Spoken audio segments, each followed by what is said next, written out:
राजा की है जिनका बहुत बड़ा साम्राज्य है। क्या है? बहुत बड़ा साम्राज्य, बहुत बड़ा अमीर राजा है, समझी। और उनकी कितनी रानियां हैं? 4। तो अब राजा लेकिन बूढ़े हो चुके हैं। क्या हो गए? बूढ़े हो गए। अब उनका स्वास्थ्य भी ठीक नहीं रहता है, इसलिए उन्होंने अपने सबसे बड़े राजकुमार को राजा बना दिया है। जब स्वास्थ्य नहीं रहता तो वैद्य को बुलाया गया, तो वैद्य ने कहा कि अब आपके पास समय नहीं बच रहा है, मतलब आप कभी भी मर सकते हैं। तो अगर वो चाहे तो आप अपना बाकी का समय भगवत भजन में लगा सकते हैं। तो राजा ने कहा कि बात तो ठीक ही करा, इतना दिन तो काम किया, तो अब राजा सोचता क्या है कि क्यों ना जंगल में जाके तपस्या करे। तो राजा जो अपनी सोचा कोई है वो रानी को अपने साथ लेके जाएंगे। तो सबसे छोटी जो रानी थी, जो राजा उसको बहुत प्रेम करता था, चौथी वाली है ना, राजा उसके कमरे में गया और उसने अपनी रानी को बोला कि देखो मेरे पास समय बहुत कम बच रहा है और मैं चाहता हूँ कि जो भी समय बचा है उसको भगवान में लगा दूँ, तो तुम मेरे साथ जंगल चलोगी? तो चौथी रानी बोलती है कि नहीं, मैं आपके साथ जंगल नहीं जाऊंगी, मैं तो आपका साथ ही छोड़ दूंगी, अगर आप गए तो काहे जा रहे हैं, मत जाइए। तो सीधे डिनाई कर देती कि हम जाएंगे ही, ठीक है।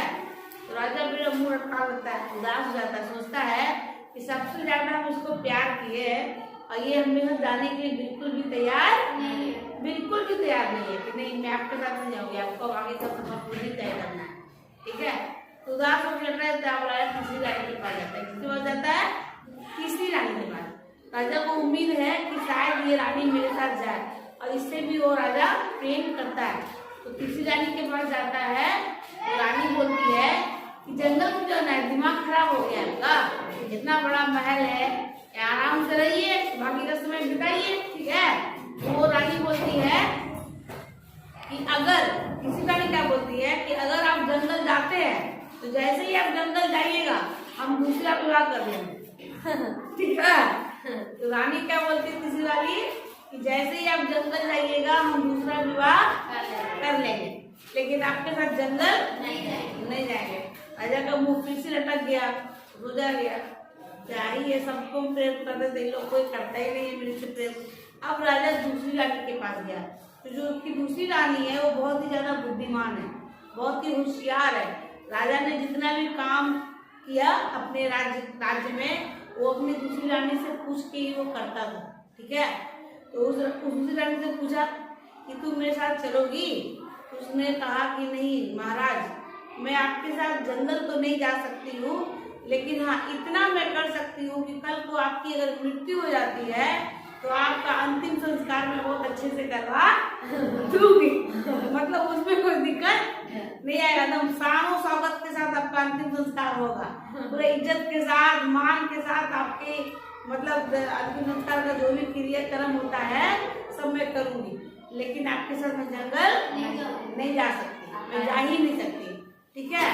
अब राजा का मुंह पूरी तरह से लटक गया था कि मैंने इन लोगों को सबसे ज्यादा प्रेम किया और इन लोगों में से कोई भी जो है मेरे साथ जंगल जाने के लिए तैयार नहीं है। राजा यही सोच रहा था तब उनकी पहली रानी आई, जो कि पूरी तरह से बूढ़ी हो गई थी, पूरे उसके मतलब शरीर एकदम कमजोर हो गया था और एकदम मतलब वो बूढ़ी एकदम हो गई है। वो आके बोलती है, स्वयं आके बोलती है कि राजा मैं आपके साथ जंगल जाऊंगी। राजा जब अपनी पहली रानी को देखता है कि मेरी जो पहली रानी है पूरी तरह से कमजोर है, लेकिन ये मेरा साथ देने को तैयार है। कहानी क्या बताती है पता है? ये कहानी किसी राजा और किसी रानी की नहीं है, ये कहानी हम लोगों की भी है। कहानी में जो रानियां हैं तो उसके बारे में बताते हैं, ये रानियां नहीं है। जो आपकी चौथी रानी है वो हमारा शरीर। हम इंसान क्या करते हैं, इसको खूब मेकअप से पोतते हैं, इसका खूब बहुत उसका ख्याल रखते हैं, मेरा सुंदर सा शरीर, इसको खूब सजाते हैं, अच्छे से कपड़े पहनते हैं, अच्छा खाते हैं, इसको खूब आराम देते हैं, खूब सजा के रखना चाहते हैं, सुंदर दिखना चाहते हैं, है ना। लेकिन ऐसा नहीं, जीवन में अगर कुछ करना है तो इसी शरीर को तपाना होगा, जीवन में आगे बढ़ना है तो इसी शरीर को खटाना होगा, इसे खूब मेहनत कराना होगा। अगर आपने इसको खूब ख्याल रखा, इसको बाबू रे मैया रे करके दुलारा, खूब इसको मेकअप से पोत पोत के खाली टिंग टिंग फोटो खींचा है ना, शादी में डांस कर रहे हैं। इस तरह से अगर इसको प्यार किया तो जीवन में कभी भी आगे नहीं बढ़ पाओगे।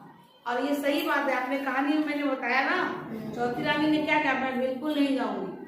और सही बात है, जिस दिन आपकी मृत्यु होगी सबसे पहले आपका साथ कौन छोड़ता है? शरीर, हमारा शरीर हमारा साथ छोड़ देता है ना। वो आगे ये जो जंगल जो बता रहे ना, ये जंगल नहीं है, ये मृत्यु के बाद का रास्ता है। जब हम मरेंगे तो हमारे साथ क्या जाएगा? आत्मा जाएगा। हाँ, तो ये जो है चौथा आपका शरीर है, इसको सजाना बंद करो, इसको आराम देना बंद करो, इससे मेहनत कराओ, ठीक है, तभी तुम्हारा नाम होगा। क्योंकि सबसे पहले जब मौत आती है तो सबसे पहले शरीर ही साथ छोड़ देता है। अब तीसरी रानी जो है, कहानी ने सुना, क्या बोली तीसरी रानी बताओ? तीसरी रानी बोली थी कि अगर आप जंगल जाइएगा तो मैं दूसरा विवाह कर दूंगी। हाँ, बोला था ना।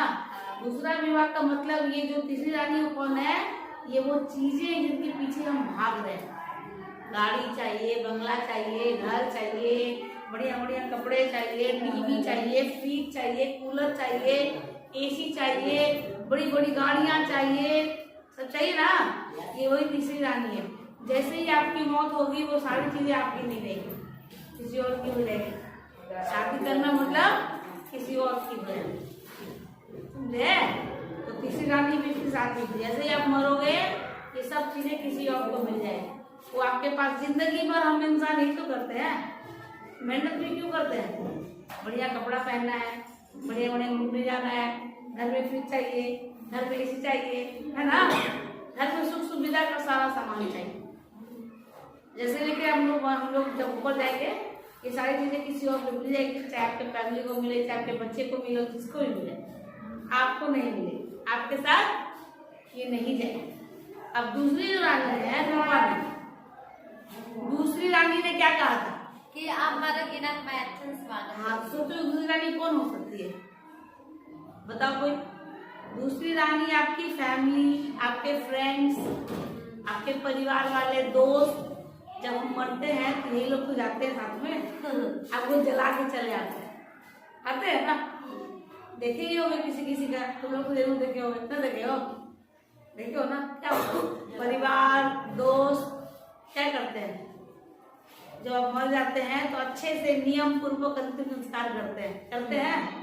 दूसरी रानी ने भी बात कहा था कि मैं आपके साथ तो नहीं जा सकती, लेकिन मैं जब आप मरोगे तो आपकी इज्जत के साथ पूरा नियम पूर्वक आपका अंतिम संस्कार करवा दूंगी, लेकिन आगे नहीं आ सकती। सही बात है, जब इंसान मरता है, हम दिन रात कमाते भी हैं तो किसके लिए करते हैं? जितना मेहनत करते हैं तो किसके लिए करते हैं?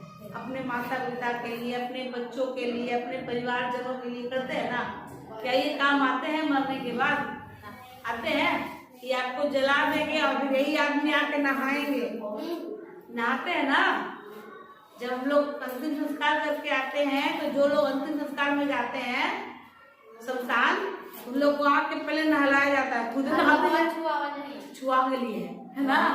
जबकि आपके अपने हैं वो, जिनके साथ आप इतने साल रहे, और वो आपको जला के आए हैं तो नहा रहे हैं, क्योंकि आप लोग अपवित्र हो चुके। जो मर गया वो अपवित्र हो गया। हम इंसानों की सोच है ना, सोच कि जो मर गया वो अपवित्र हो गया। उसको जब जला के आते हैं, हमारा अपना हमें जला के आ रहा है और वो नहा रहा है, क्यों? क्योंकि हम लोग अपवित्र हो गए, उसको जला के आए, लाश को जला के वो नहाएगा। तो ये दूसरा भी जो आपका परिवार है, ये कोई भी नहीं जाने वाला। अभी जो पहली रानी थी वो कौन थी? वो हमारी आत्मा। यही है जो आपके साथ जाती है, और आपके कर्म, आपके जीवन में जब भी आप कोई भी काम करो, अपनी आत्मा से जरूर पूछो। हम इसका ख्याल नहीं रखते। इसका अगर इंसान ख्याल रखे तो वो चाहे जिंदा रहे, जिंदा रहते हुए भी वो खुश रहेगा, और मरने के बाद भी उसकी आत्मा को क्या मिलेगा? स्वर्ग मिलेगा। तो हमें इसका ख्याल रखना है। इसका ख्याल रखना है अपनी आत्मा का। याद रखिए, जैसे जैसे आप बड़े होइएगा ना, तो जीवन में बहुत कुछ देखने को मिलेगा। आप दुविधा में रहिएगा कि हम क्या कर रहे हैं, सही कर रहे हैं कि गलत कर रहे हैं। जब आप आंख बंद करके थोड़ा देर, इसलिए मैं बोलती हूँ मेडिटेशन करो, बोलती हूँ ना, ध्यान लगाओ। जब भी आप दुविधा में हो, परेशान हो कि हम क्या करें, समझ में नहीं आ रहा, आंख बंद कीजिए और अपनी आत्मा से पूछिए कि क्या करें, ये आपको जवाब देती है। हम क्या करते हैं, इससे पूछते ही नहीं, कभी नहीं पूछते। पूछता है कोई कि आपके मम्मी पापा कोई ध्यान लगाते हैं? बताओ सच्चे, ध्यान लगाते? 5 मिनट अपने साथ बैठते हैं कभी? सोचो कि तुम लोग आंखें जब मैं बंद करवाती हूँ तो 5 मिनट में भागने लगते हैं। मैं बस अभी ज्यादा नहीं। जब आप अपने साथ 5 मिनट नहीं रह सकते, आपके साथ कोई जीवन भर कैसे रहेगा? जब आप अपने आप को 5 मिनट झेल नहीं पा रहे हैं, इसको क्या मेडिटेशन का मतलब क्या हुआ? अपने साथ समय बिताना, समझे? मेडिटेशन का मतलब हुआ कि आप अपने साथ हैं, किसी से मतलब नहीं है। अब अपने आप से बात कर रहे हैं, और मेडिटेशन में क्या होता है, आप अपने आप से बात कर रहे हैं और अपने भगवान से बात कर रहे हैं, ये ना होता है।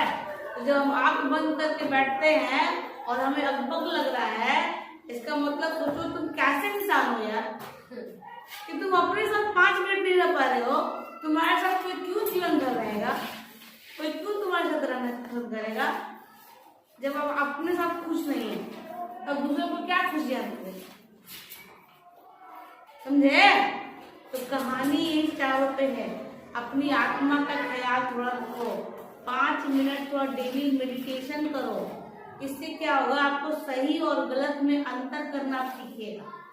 तब क्या होगा, लाइफ में कभी भी किसी का बुरा नहीं करिएगा। सबसे पहले तो यही कीजिएगा, जब आप किसी का बुरा नहीं करते हैं तो ऊपर वाला आपका साथ देता है, और उस टाइम आपका हर सपना धीरे धीरे पूरा भी होने लगेगा। जब हम किसी का बुरा नहीं करते हैं तो भगवान को भी दिखता है ये चीजें। फिर आप उस ईश्वर से कुछ भी मांगिए, वो आपको देगा।